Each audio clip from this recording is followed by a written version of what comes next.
Hello friends, how are you? I hope you are all doing well. Today our video is just for reading. So let's get started. A letter to a friend. This is Ramesh. I apologize for not meeting you during your visit to Hyderabad last week. Unfortunately, I had a meeting in my office. I remember how we enjoyed our childhood days in Manikonda village. Next, every day we played together in our garden. Our family was very big. There were 12 members in our family.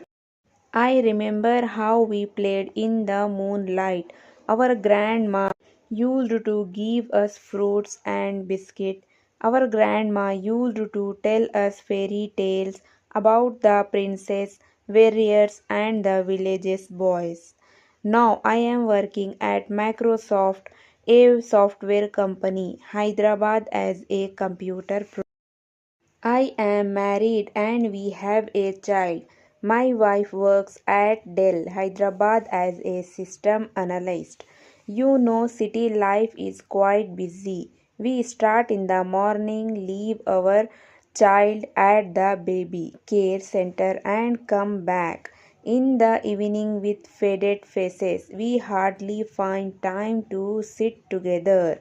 How disgusting! We work with computers. Think like computers and live like computers. We have forgotten our family.